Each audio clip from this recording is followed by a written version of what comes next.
नमस्कार दोस्तों, ब्रह्मोस क्लासेस में आप सभी का दिल खोलकर स्वागत है। तू हंस, तू मुस्कुरा, तू रोना कम कर दे और तू जिंदा है, तू जिंदगी की नाक में दम कर दे। जैसा कि मैंने आप सभी लोगों से वादा किया था कि मैं ब्रह्मा सीरीज के 7 क्लासों के बाद मैं आपके सामने करंट अफेयर्स की भी पढ़ाने जाऊंगा, तो मैं उसी प्रकार आपके सामने 2 क्लास करंट अफेयर्स की पढ़ाने वाला हूं। वो क्लास जो बहुत ही महत्वपूर्ण साबित हो सकती हैं, जो जनवरी से अभी तक जितने भी UP triple S C PET के लिए इम्पोर्टेंट करंट अफेयर्स के क्वेश्चन बन सकते हैं, वो मैं आपके सामने पढ़ाने के लिए जा रहा हूं। देखिए, और मैं किस तरीके से पढ़ाने वाला हूं, क्योंकि देखिए मैं टाइम को बहुत ही विशेष ध्यान में रखते हुए आपको पढ़ाने वाला हूं, क्योंकि मैं चाहता तो एक एक क्वेश्चन आपके सामने एक एक क्वेश्चन लिख लिख के पढ़ाता, तो शायद 5 या 10 क्लास भी ले लेता, तो भी करंट अफेयर्स समाप्त नहीं कर पाता पेपर की दृष्टि से भी। लेकिन मैंने आपके सामने पूरा कंटेंट पहले लिख लिया, बस इसीलिए मतलब 1 से 2 क्लास में कंटेंट जल्द से जल्द समाप्त हो जाएगा, क्योंकि इस तरीके से पढ़ाऊंगा तो जल्दी हो जाएगा कम टाइम में, और टाइम कम है क्योंकि आगे भी और कुछ भी पढ़ाना है। समझ रहे? इस प्रकार मैं चाहूँ तो आपके सामने एक एक क्वेश्चन लिख के पढ़ाऊँ, तो अभी 4-5 क्लास में भी नहीं पढ़ा सकता था। इसलिए मैंने पूरा कंटेंट पहले आपके अपने सामने लिख दिया, फिर मैं आपको पढ़ाने वाला हूँ। तो कम समय में ज़्यादा पढ़ाने की कोशिश मैं करूँगा। तो देखिए, टाइम को ध्यान में रखते हुए बस आप तो पढ़िए, अपने माँ बाप का चेहरा याद करिए, बस देखिए, मेहनत करिए। बात करें सबसे पहले करंट अफेयर्स में महत्वपूर्ण इंडेक्स, जिनसे क्वेश्चन बनने की प्रबल संभावना है, वही क्वेश्चन पढ़ाऊंगा आपको करंट अफेयर्स में जिनसे 100% क्वेश्चन बन सकते हैं। आप पढ़िए, नोट कीजिए, क्योंकि 10 नंबर बहुत होते हैं, बूंद बूंद से घड़ा भरता है, और ये तो 10 नंबर की बात है। 10 क्वेश्चन करंट अफेयर्स के आने हैं, कोई सा भी पेपर हो, हर पेपर में करंट अफेयर्स से क्वेश्चन आते हैं। ठीक है, तो देखिए 10 क्वेश्चन पीईटी में करंट अफेयर्स से आने हैं। बात करें महत्वपूर्ण इंडेक्स की, सबसे पहले बात करें कि भ्रष्टाचार बोध सूचकांक, भ्रष्टाचार बोध इंडेक्स में बात करें तो भारत की रैंक 85 है, और इसको ट्रांसपेरेंसी इंटरनेशनल जारी करता है। भ्रष्टाचार बोध सूचकांक को भारत की रैंक 85 है, 85 है, और ट्रांसपेरेंसी इंटरनेशनल इसको जारी करता है। बात करें लोकतंत्र सूचकांक, लोकतंत्र सूचकांक में भारत की रैंक 46 है। ठीक है, इसको याद रखिए। अंतर्राष्ट्रीय बौद्धिक संपदा सूचकांक, अंतर्राष्ट्रीय बौद्धिक संपदा सूचकांक में भारत की रैंक 43 है, और इसको अमेरिका जारी करता है, और अमेरिका ही इसमें पहले स्थान पर है। ठीक है, कौन जारी करता? तो अमेरिका जारी करता है, और अमेरिका ही इसमें पहले स्थान पर है। बात करें पर्यावरण प्रवर्तन सूचकांक, पर्यावरण प्रवर्तन इंडेक्स, तो इसमें भारत की रैंक 180 है, और सबसे आखिरी पर, मतलब सबसे आखिरी पर कौन है? सबसे लास्ट में भी भारत है, उनको पीछे से टॉप किया है भारत ने। इसमें पर्यावरण प्रवर्तन सूचकांक में 180 भारत की रैंक है। विश्व प्रेस स्वतंत्रता सूचकांक की बात करें, विश्व प्रेस स्वतंत्रता सूचकांक की बात करें तो भारत की रैंक 150 है। रिपोर्टर्स विदाउट बॉर्डर जारी करता, इसको कौन जारी करता? तो रिपोर्टर्स विदाउट बॉर्डर जारी करता, और पहले नंबर पर कौन है? तो नॉर्वे इसमें पहले नंबर पर है। ठीक है, इसको भी आप याद रखिएगा। ट्रेवल टूरिज्म इंडेक्स में भारत की रैंक 54 है, अंकटाड जारी करता है। कौन जारी करता? अंकटाड जारी करता है, और भारत की रैंक 54 है। विश्व प्रतिस्पर्धा सूचकांक की बात करें, विश्व प्रतिस्पर्धा सूचकांक में भारत की रैंक 37 है। ठीक है, विश्व शांति सूचकांक में भारत की रैंक 135 है। पहले नंबर पर कौन है? तो पहले नंबर पर आइसलैंड है। और ये क्वेश्चन यूपी पीईटी 2021 में भी पूछा गया था, यूपी पीईटी 2021 में भी ये क्वेश्चन पूछा गया था।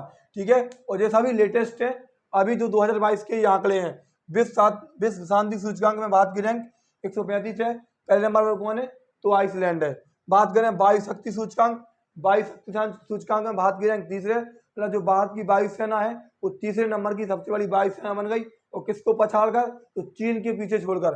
पहले की बात करें तो पहले नंबर पर अमेरिका की वायुसेना है, और दूसरे पर रूस की है, और तीसरे पर अपने भारत की है, और चीन को पछाड़कर भारत की वायुसेना विश्व की तीसरे नंबर की सबसे बड़ी वायुसेना बनी। विश्व खुशहाली सूचकांक की बात करें तो भारत की रैंक 136 है, पहले पर कौन है? तो फिनलैंड है, इसको अच्छे से याद रखिएगा। विश्व खुशहाली सूचकांक में भारत की रैंक 136 है, और पहले पर कौन है? तो फिनलैंड है। ईज ऑफ डूइंग बिजनेस की बात करें, पहली बात तो सुनिए, ease of doing business world level पर विश्व बैंक जारी करता था। कौन जारी करता था? वर्ल्ड लेवल पर विश्व बैंक जारी करता था, लेकिन अब उसने बंद कर दिया। ये भारत लेवल पर है, तो ईज ऑफ डूइंग बिजनेस को भारत लेवल पर नीति आयोग जारी करता, और इसमें पहले स्थान पर कौन है? तो आंध्र प्रदेश है इसमें पहले स्थान पर। जिला सुशासन सूचकांक की बात करें तो पहले नंबर पर जम्मू कश्मीर है। वायु गुणवत्ता रिपोर्ट की बात करें तो भारत की रैंक कौन सी है? 5वें नंबर पर है। और विश्व भुखमरी सूचकांक की बात करें, वर्ल्ड हंगर इंडेक्स की बात करें तो भारत की रैंक 101 है। ठीक है। Human development index most important लगा लीजिए आप इस पर, मोस्ट इंपोर्टेंट। एक तो ह्यूमन डेवलपमेंट इंडेक्स 132 में रैंक पर है। भारत की रैंक कितनी है? 132 है। कौन? पहले नंबर पर स्विट्जरलैंड है। यूएनडीपी जारी करता, UNDP United Nation Development Programme, ठीक है, यूएनडीपी इसको जारी करता।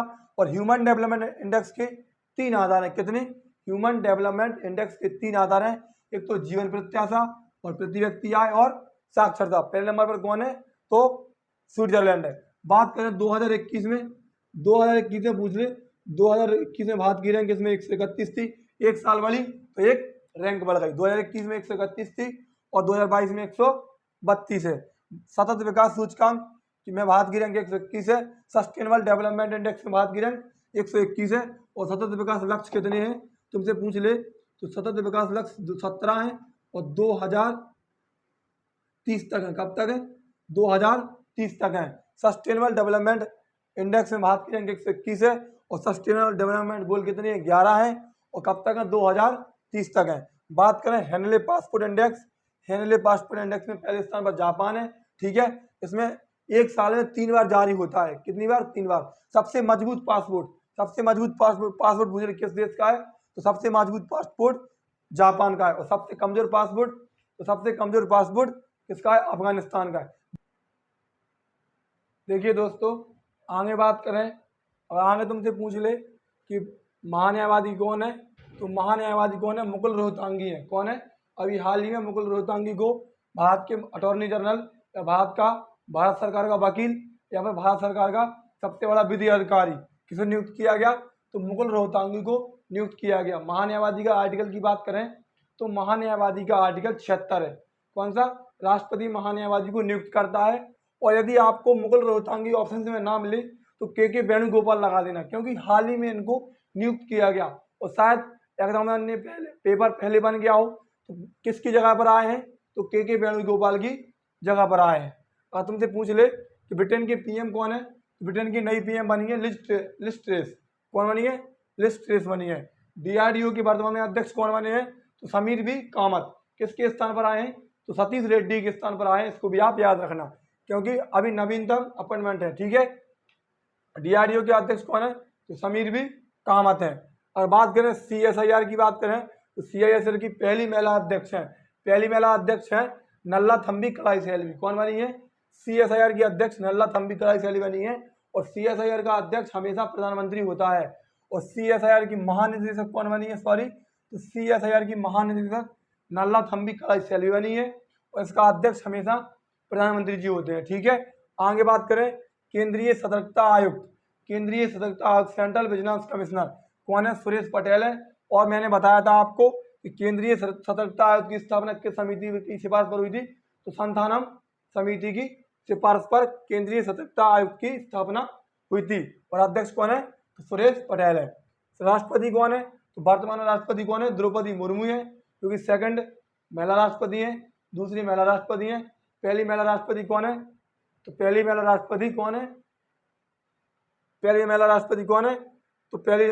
राष्ट्रपति प्रतिभा पाटिल है। और दूसरी महिला राष्ट्रपति द्रौपदी मुर्मू है, क्योंकि कौन से नंबर की है? तो 15वें नंबर की है। इससे पहले कहाँ की राज्यपाल रह चुकी? तो झारखंड की इससे पहले राज्यपाल रह चुकी हैं। और इनका जन्म स्थान कहाँ पर है? तो मयूरभंज उड़ीसा में है। और अगर तुमसे पूछ ले कौन सी जनजाति से संबंधित है तो एक संथाली जनजाति से जो संबंधित, आप इसको भी याद रखना, डीपली क्वेश्चन बन सकता है। ठीक है। तो उपराष्ट्रपति कौन है? द्रौपदी मुर्मू है, जो कि 15वें नंबर की है। और किसको हरा कर बनी? तो यशवंत सिन्हा को हरा कर बनी। इसको भी आप याद रखना। उपराष्ट्रपति की बात करें तो वर्तमान में उपराष्ट्रपति कौन है? जगदीप धनखड़ है। कौन से नंबर के हैं? 16 विक्रम के हैं। ठीक है। और उपराष्ट्रपति किसकी जगह पर आए हैं? तो आपको सही पता, एम वेंकैया नायडू की जगह पर आए हैं। राष्ट्रपति रामनाथ कोविंद की जगह पर आई हैं, ठीक है। और उपराष्ट्रपति जो जगदीप धनखड़ हैं, इससे पहले कहाँ के पश्चिम बंगाल के राज्यपाल थे, इसको भी आप याद रखना। अंतर्राष्ट्रीय शतरंज महासंघ के अध्यक्ष कौन है? तो अंतर्राष्ट्रीय शतरंज महासंघ के अध्यक्ष विश्वनाथ आनंद है। इन्हें शतरंज का जादूगर बोला जाता।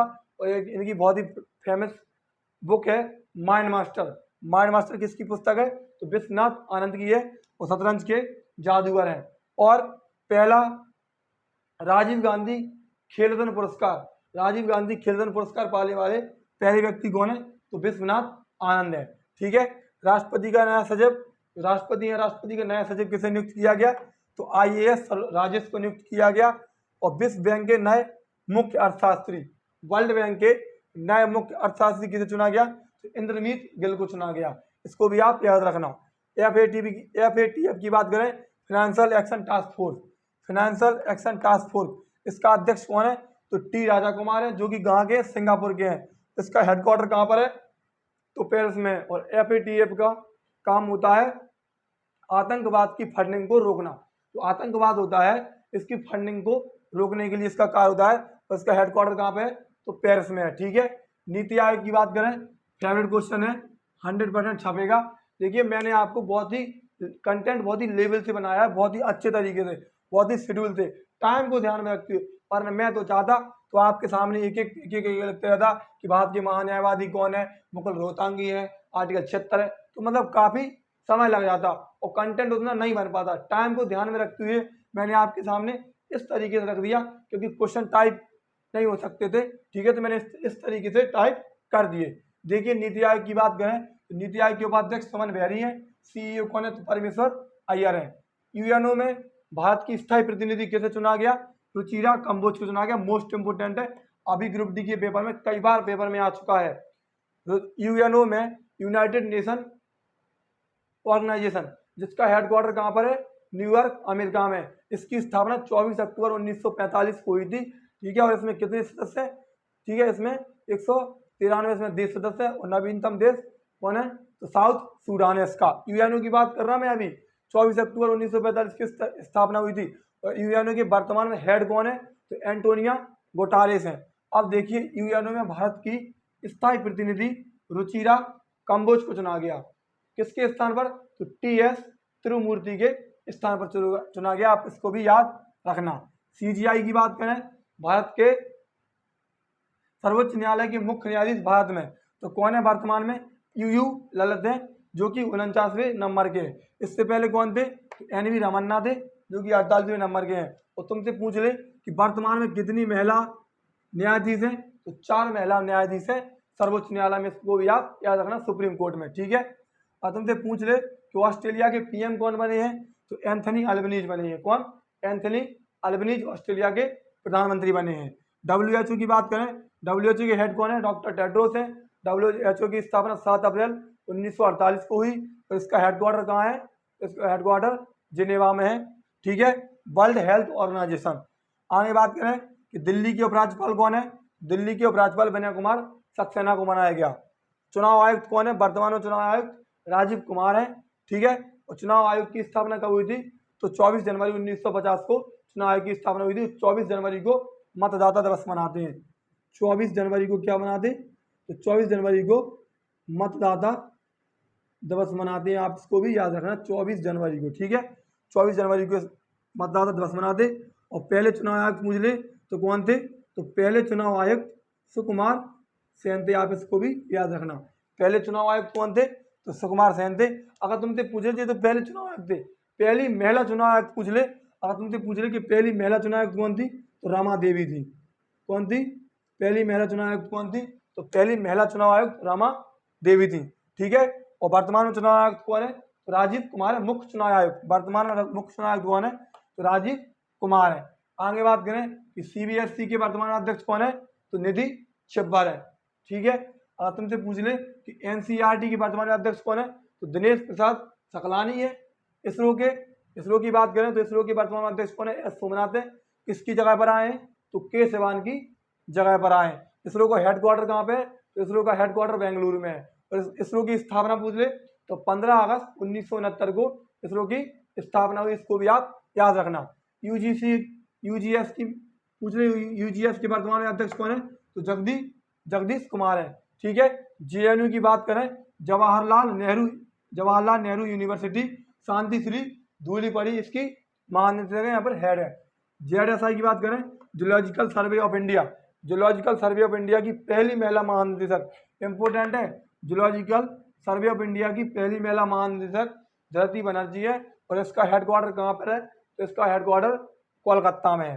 सेबी की बात करें, security exchange board of India, security exchange board of India, इसकी पहली महिला महानिदेशक किसकी भी है, तो माधवीपुरी बुच है। कौन है, माधवीपुरी बुच है सेबी की। ठीक है, बात करें यूपीएससी के, union public service commission, union public service commission के हेड कौन है, वो मनोज सोनी है। और ध्यान रखिएगा दोस्तों, इनकी बहुत ही बेहतरीन कहानी है। एक समय ये अगरबत्ती बेचा करते थे। कौन, मनोज सोनी एक समय अगरबत्ती बेचा करते थे, लेकिन कभी हिम्मत नहीं हारी। और आज देखिए भारत की नंबर 1, भारत की सबसे बड़ी परीक्षा UPSC, union public service commission, आज इसके हेड है।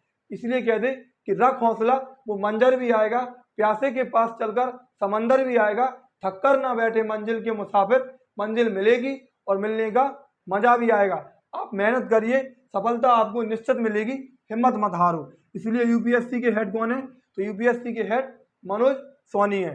डब्ल्यूटीओ की बात करें, तो डब्ल्यूटीओ का हेडक्वार्टर सबसे पहले तो जिनेवा में है। और डब्ल्यूटीओ की स्थापना 1 जनवरी 1995 को हुई। और इसकी हेड कौन है, तो पहली महिला इसकी महानिदेशक नागोजी ओंकाजा इवेला है, और जो कि कहाँ की है, तो नाइजीरिया की है। आगे बात करें कि बीसीसीआई के वर्तमान में अध्यक्ष कौन है, तो बीसीसीआई के वर्तमान में अध्यक्ष सौरभ गांगुली है। और आईसीसी के वर्तमान में अध्यक्ष कौन है, तो ग्रेग बर्कले है। अभी देखिए थोड़ा, आप देखिए यहाँ पर, अगर तुमसे पूछ ले कि महिला क्रिकेट टीम, पहले तो पुरुष क्रिकेट टीम के कोच कौन है, ये हाल ही में ग्रुप डी में पूछ गए हैं। पुरुष क्रिकेट टीम के कोच पूछ ले तो राहुल द्रविड़ है, इसको भी आप याद रखना। कौन है, पुरुष क्रिकेट टीम के कोच राहुल द्रविड़ है।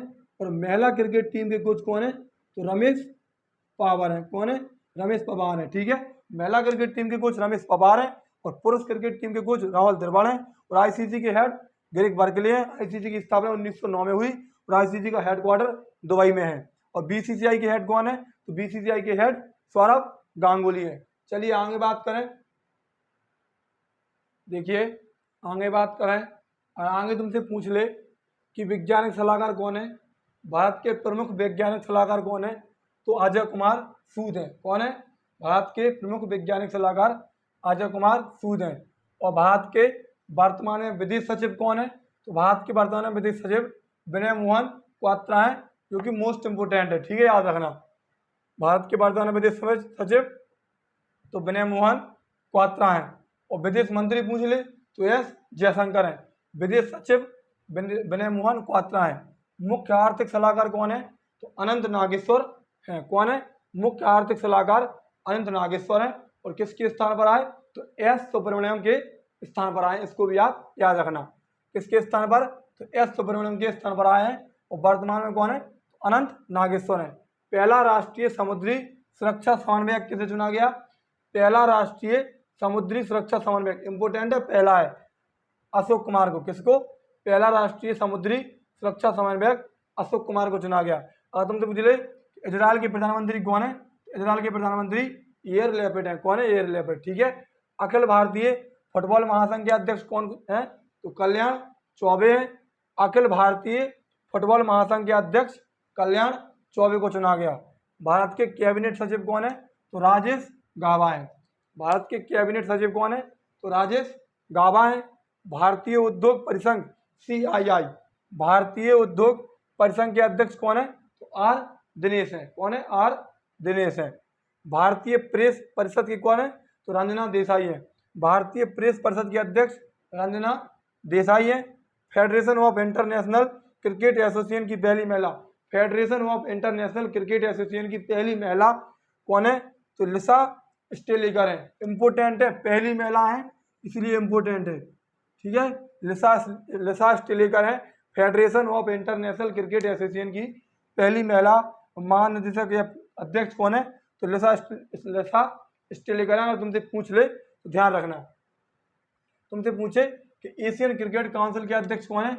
एशियन क्रिकेट काउंसिल के अध्यक्ष जैसा है। कौन है? एशियन क्रिकेट काउंसिल के अध्यक्ष जैसा है। और बीसीसीआई के सचिव कौन है? तो बीसीसीआई के सचिव भी जैसा है। अभी बताया था बीसीसीआई के अध्यक्ष कौन है? सौरभ गांगुली है। और बीसीसीआई के सचिव कौन है? तो जैसा है। और एशियन क्रिकेट काउंसिल के अध्यक्ष कौन है? तो वो भी जैसा है। हंगरी की राष्ट्रपति कौन चुनी गई? तो कैटलिन नोवाक। इंपोर्टेंट है, हंगरी की राष्ट्रपति कैटलिन नोवाक को चुना गया। बारबाडोस की पहली महिला राष्ट्रपति किसे चुना गया? तो मिया मोटली को चुना गया। ये दोनों क्वेश्चन पूछे हुए क्वेश्चन है, ठीक है।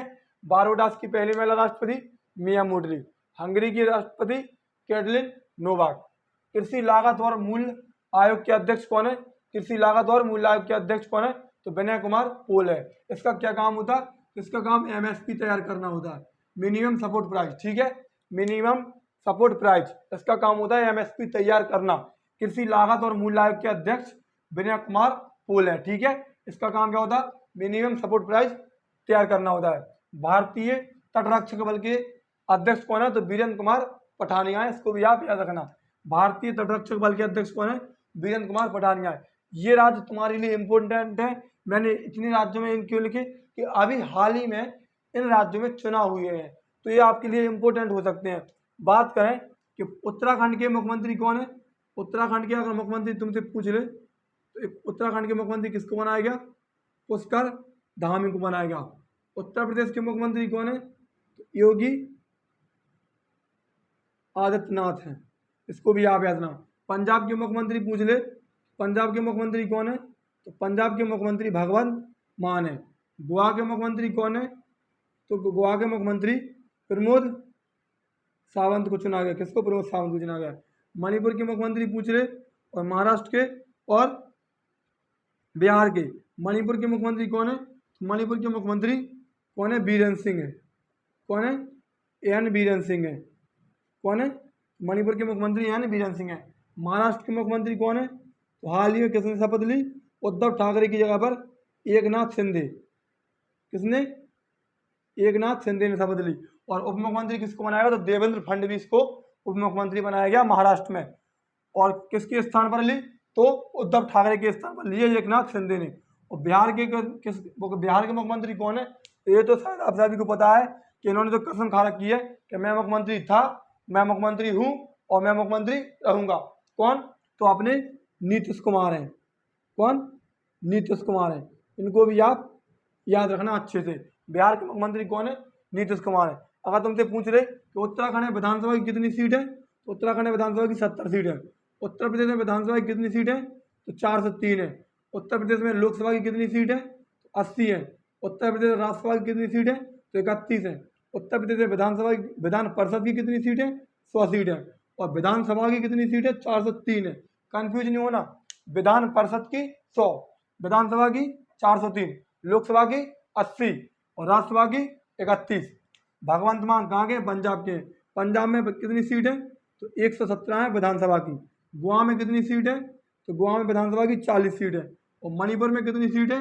मणिपुर में तुमसे पूछ ले तो मणिपुर में 60 सीट है। इनको भी आप याद रखना। उत्तराखंड के मुख्यमंत्री पुष्कर धामी 70 सीट है। यूपी के मुख्यमंत्री योगी आदित्यनाथ 403 सीट है विधानसभा की। पंजाब के मुख्यमंत्री भगवंत मान 117 सीट। गोवा के मुख्यमंत्री प्रमोद सावंत 40 सीट। मणिपुर के मुख्यमंत्री एन बीरेन सिंह 60 सीट। और महाराष्ट्र के मुख्यमंत्री एकनाथ शिंदे और बिहार के मुख्यमंत्री नीतीश कुमार, इन्होंने हाल ही में शपथ ली है, ठीक है। और यहाँ पर बिहार में उप मुख्यमंत्री किसको बनाया गया? तो लालू यादव के पुत्र तेजस्वी यादव को बनाया गया, ठीक है। और महाराष्ट्र में 22 मुख्यमंत्री कौन है? उप मुख्यमंत्री कौन है? तो देवेंद्र फडणवीस है। इसको भी आप याद रखना। तुमसे पूछ ले सीजीए कौन है? तो सीजीए तो सोनाली सिंह है, याद रखना। और सीएजी कौन है? तो गिरीश चंद्र मुर्मू है। अगर तुमसे पूछ ले कि सीजीए मतलब, सीजीए को मतलब क्या होता? तो लेखा महापरीक्षक, लेखा महापरीक्षक, देखिए। और सीजीए का वर्णन संविधान में नहीं है, इसको भी आप याद रखना। अगर तुमसे पूछ ले, कंफ्यूज नहीं होना सीजीए और सीएजी में। सीजीए लेखा महापरीक्षक, कौन? सोनाली सिंह, जिसका संविधान में कहीं भी वर्णन नहीं है। और अगर तुमसे पूछ ले सीएजी कौन है? सीएजी तो महानियंत्रक लेखा परीक्षक कौन है? तो गिरीश चंद्र मुर्मू है, जिसका वर्णन संविधान के आर्टिकल 148 में है, ठीक है, गिरीश चंद्र मुर्मू है। तो CGA सोनाली सिंह और CAG गिरीश चंद्र मुर्मू है। थल सेना की बात करें, थल सेना प्रमुख कौन है? तो मनोज पांडे हैं। और नौसेना प्रमुख कौन है? तो R हरि कुमार है। और वायुसेना के प्रमुख कौन है? तो विवेक राम चौधरी हैं। और तुमसे पूछ ले कि SC आयोग अनुसूचित जाति के आयोग कौन है? अनुसूचित जाति आयोग के अध्यक्ष विजय सांपला है। और अनुसूचित जनजाति आयोग के अध्यक्ष हर्ष कुमार है। CISF के अध्यक्ष पूछ ले तो CISF के अध्यक्ष कौन है? शीलवर्धन सिंह है। इसको भी आप याद रखना, CISF के अध्यक्ष कौन है? अच्छे से याद रखना, इंपोर्टेंट है, शीलवर्धन सिंह है। BSF बॉर्डर सिक्योरिटी फोर्स इसके अध्यक्ष कौन है? तो पंकज कुमार मित्तल है। और मैंने आपको बताया होगा कि ऑपरेशन सर्द हवा और ऑपरेशन गर्भ हवा कौन चला था? तो BSF चलाती, ठीक है। ऑपरेशन सर्द हवा और ऑपरेशन गर्भ हवा कौन चलाता? तो BSF चलाती। और अध्यक्ष कौन है? तो पंकज कुमार मित्तल है। ONGC की पहली महिला अध्यक्ष कौन है? तो अलका मित्तल है। ONGC की पहली महिला अध्यक्ष, ठीक है, अलका मित्तल है। Oil and natural gas corporation, ठीक है, कौन है? तो अलका मित्तल है। CBDT की बात करें, CBDT के अध्यक्ष कौन है? तो नितिन गुप्ता है। PTI press trust of India, ठीक है, प्रेस ट्रस्ट ऑफ इंडिया के अध्यक्ष कौन है? तो सत्येंद्र शुक्ला है। इसको भी आप याद रखना, प्रेस ट्रस्ट ऑफ इंडिया के अध्यक्ष सत्येंद्र शुक्ला है। अब तुमसे पूछ ले कि रेलवे बोर्ड की CEO कौन है? तो विनय कुमार त्रिपाठी है। कौन है? विनय कुमार त्रिपाठी। रेलवे बोर्ड के CEO विनय कुमार त्रिपाठी हैं।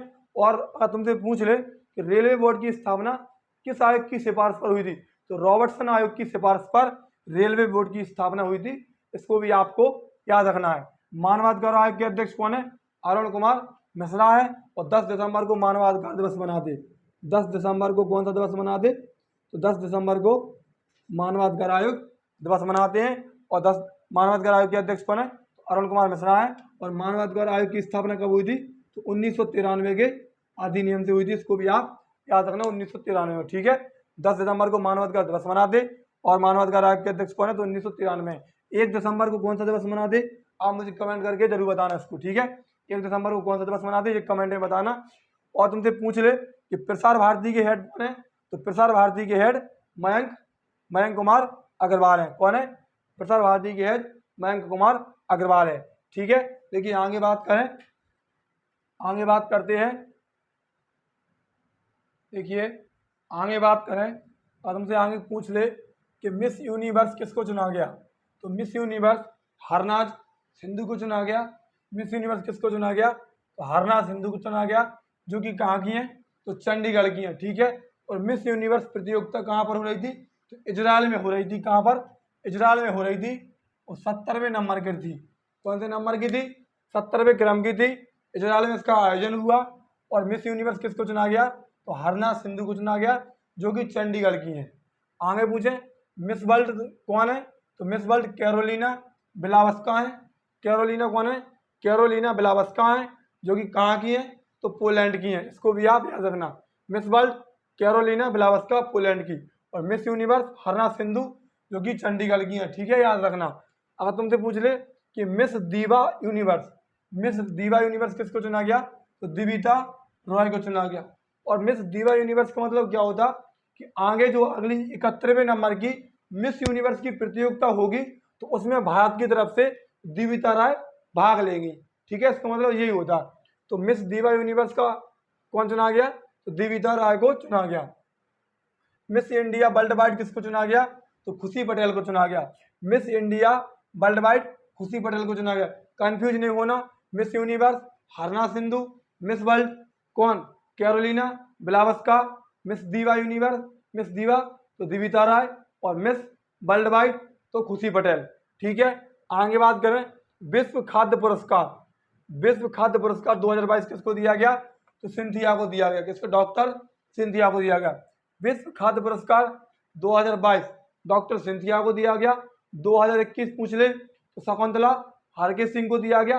अगर तुमसे 2020 भी पूछ ले तो डॉक्टर जो विश्व खाद्य पुरस्कार 2020 मिट्टी के लाल रतन लाल को दिया गया। एक बार और देखिएगा कि 2022 सिंथिया, 2021 शकुंतला हरके सिंह, 2020 रतन लाल। आगे बात करें Whitley award. Whitley award 2022 Charudatt Mishra को दिया गया। और 2021 वाला पूछ ले तो नुकलू फॉर्म को दिया गया। बिटली अवार्ड 2022 चार्ल्स स्मिथ और 2021 किसको, नुकलू फॉर्म।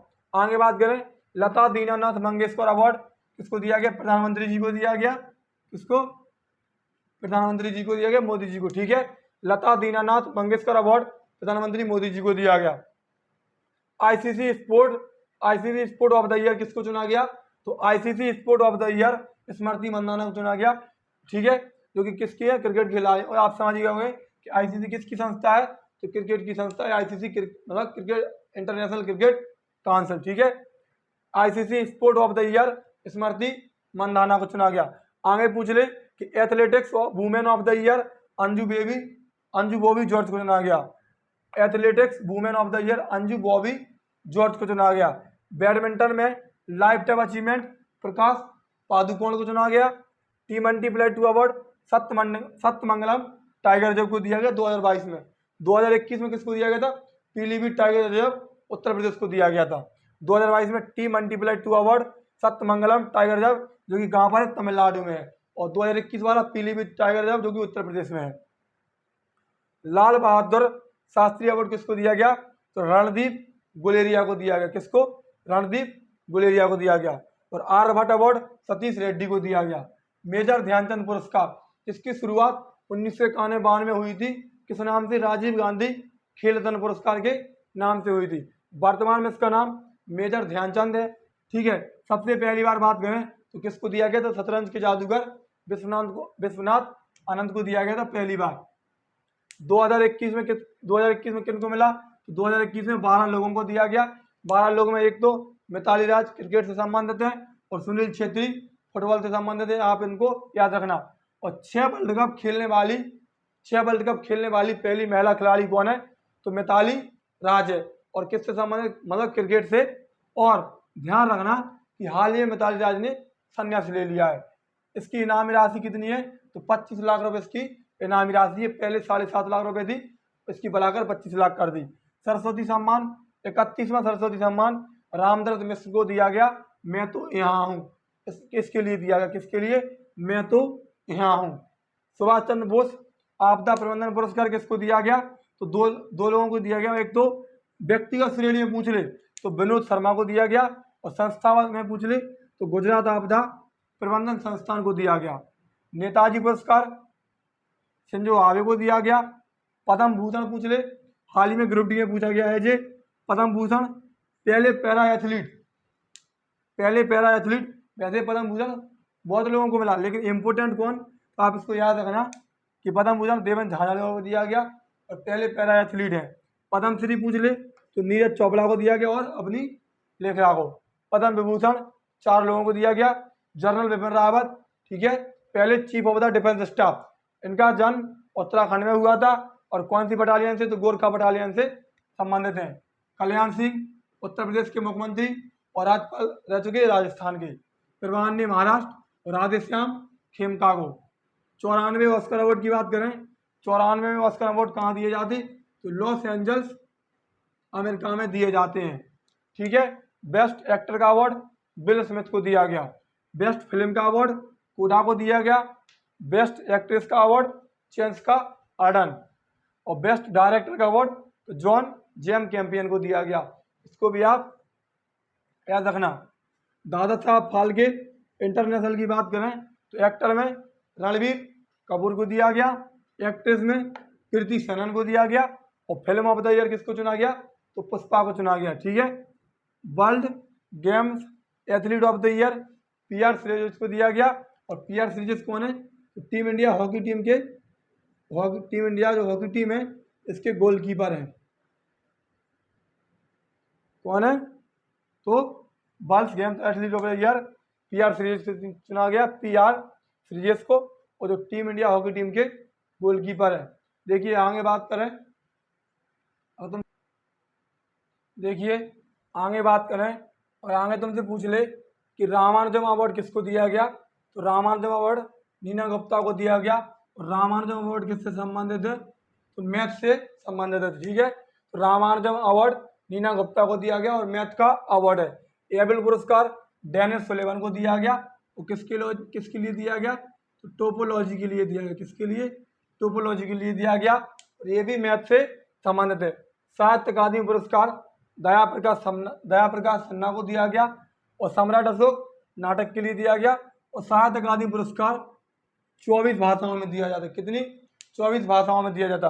साहित्य अकादमी पुरस्कार दया प्रकाश सन्ना को दिया गया, 24 भाषाओं में दिया जाता। और सम्राट अशोक नाटक के लिए दिया गया। 22 तो संविधान की 8वीं अनुसूची की भाषा है। और 2 कौन कौन सी? तो एक इंग्लिश और एक राजस्थानी, ध्यान रखना। पृथ्वीधर पुरस्कार की बात करें तो पृथ्वीधर पुरस्कार फर्स्ट फ्रांसिस कैरे को, मतलब पहले फ्रांसिस कैरे पृथ्वीधर पुरस्कार फ्रांसिस कैरे को दिया गया, जो कि पहले अफ्रीकन व्यक्ति हैं फ्रांसिस कैरे, किसको पृथ्वीधर पुरस्कार दिया गया। और किससे संबंधित है? तो वास्तुकला से संबंधित है। ठीक है। बोल्ट जमान की बात करें, हाल ही में ग्रुप डी में पूछा गया है कि बोल्ट जमान अवार्ड किसको दिया गया? तो दीपक धर को दिया गया, जो कि IIT कानपुर के प्रोफेसर है। बोल्ट जमान अवार्ड दीपक धर को दिया गया। राष्ट्रीय जल पुरस्कार तो उत्तर प्रदेश पहले नंबर पर और दूसरे नंबर पर राजस्थान को दिया गया। और तुमसे पूछ ले कि बेस्ट एयरपोर्ट का अवार्ड किसको दिया गया? बेस्ट एयरपोर्ट का अवार्ड तो कैंपगोला एयरपोर्ट को दिया गया। ज्ञानपीठ पुरस्कार 56वां किसको दिया गया? तो नीलमणि फुक्कड़ को दिया गया। और 57वां किसको दिया गया? तो दामोदर दास मोजा को दिया गया। और ज्ञानपीठ पुरस्कार की शुरुआत 1965 में हुई थी। और पहला ज्ञानपीठ पुरस्कार तो GS ग्रुप को दिया गया था, मतलब जी शंकर ग्रुप को दिया गया था। ठीक है। तो ज्ञानपीठ पुरस्कार 56वां नीलमणि फुक्कड़, 57वां दामोदर दास मोजा, 1965 में शुरुआत हुई और GS ग्रुप को पहला दिया गया। Time person of the year Elon Musk को चुना गया। किसको? Time person of the year Elon Musk को चुना गया। 68वें राष्ट्रीय फिल्म पुरस्कार की बात करें तो बेस्ट एक्टर का अवार्ड अजय देवगन और सूर्या को मिला, 2 लोगों को। अजय देवगन को किसके लिए? तानाजी। ठीक है। और बेस्ट एक्ट्रेस का अर्पणा बाल मुरली को दिया गया। एक्टर अजय देवगन और सूर्या, एक्ट्रेस अर्पणा बाल मुरली को।